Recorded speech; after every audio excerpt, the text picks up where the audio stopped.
Hi everybody, welcome to part 5 of this video tutorial on parking and Say Intentions Taxi Tuner. In this video we're going to talk about airport websites and using them to gather data for a particular airport build. Airport websites are very helpful for very small airports.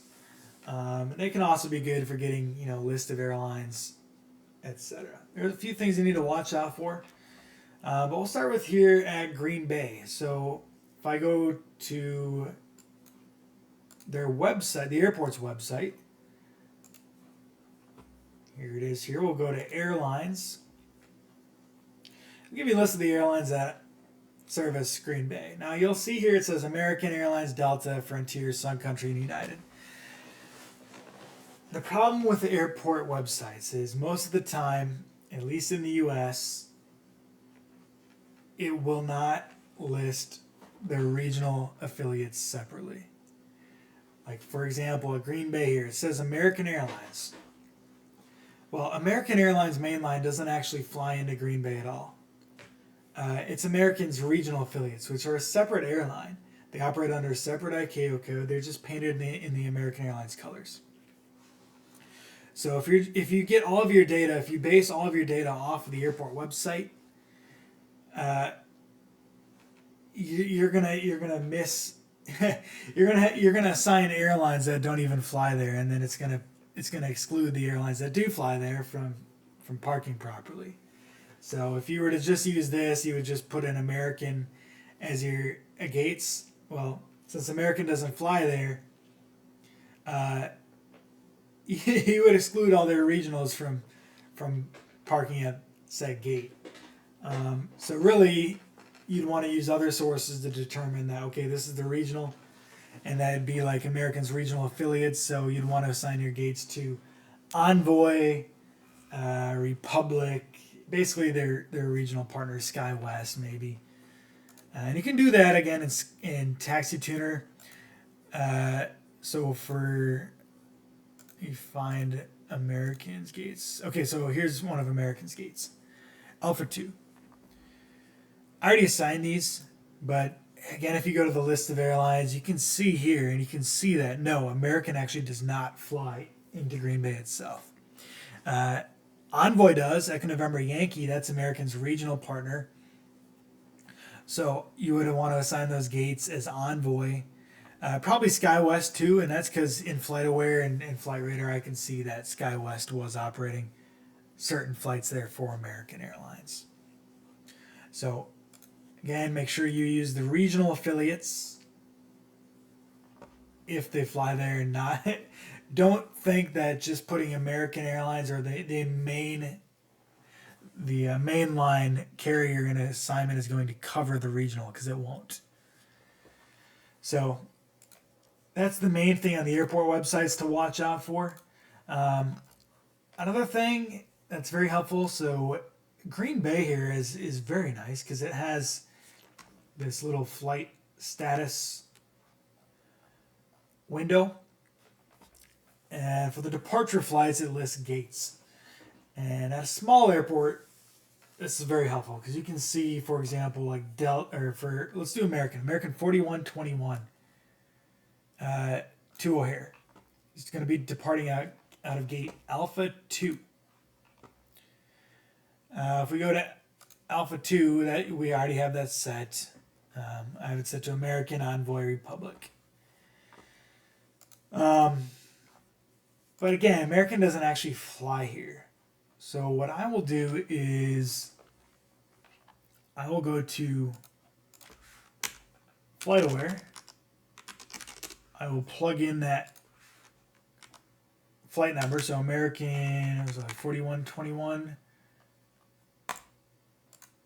Pull that up, and it's Green Bay. Here's our flight, Green Bay to Chicago. Leaves in 6 hours. Now, if you look at the top here, you would just think, okay, that you'd be like, oh, that is American. Well, no, it's not. If you scroll down here to the aircraft details, you'll see airline information. It says Envoy Air. It's Envoy. That's not American. So Envoy operates the flight for American. So in our gate for Alpha 2, you're going to want to assign or ensure, you're going to want to ensure that you have Envoy listed there. Now, one other thing I'll mention now is even though American doesn't fly here on their mainline metal, I still add in the American Airlines assignment. And I do that because in real life, these airlines, they up gauge and down gauge airports constantly throughout the year. So if, for example, next month, if American all of a sudden decides to up gauge one of their flights into Green Bay from a CRJ 900 to an A320, the A320 would be mainline. So if they decide to do that, I've already got the gate assignment in there for American Airlines.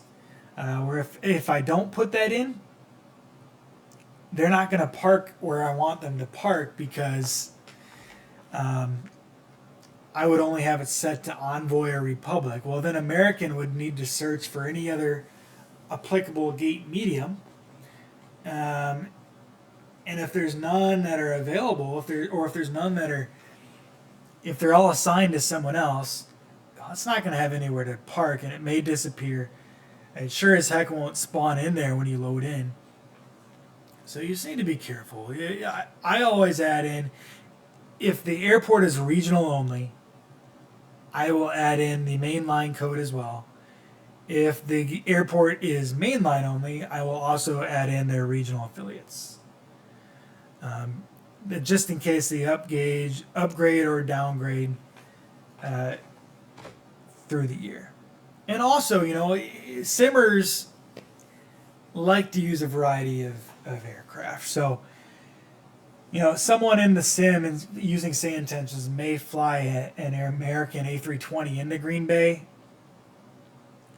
So this will ensure that they get parked at the right spot as well. So make sure you do that. Now some of the other things to watch for, so like if I go to like the Munich airport website, let's type in Munich airport. If I go to flights, if I go to airlines, you can see there's about 1 million airlines at Munich here. You can click on one. They usually tell you the terminal they use. So here, like Aegean uses Terminal 2. Well, if I go to charts, Terminal 2 is basically this eastern side of the airport. Over here is Terminal 1. Lufthansa doesn't use Terminal 1, they use Terminal 2. So just make sure you aren't, assigning Lufthansa over here to Terminal 1. Make sure you set them to Terminal 2. Unless you specifically see on like Flight Radar 24 them using a certain gate at Terminal 1, fine. But again, the airport websites are just a nice way to see which airlines use which terminal. So hope you've enjoyed this video. In the next video, I'm going to talk about some of the different satellite views we can use and why we might use each of them. So thank you for watching. We'll see you in the next video.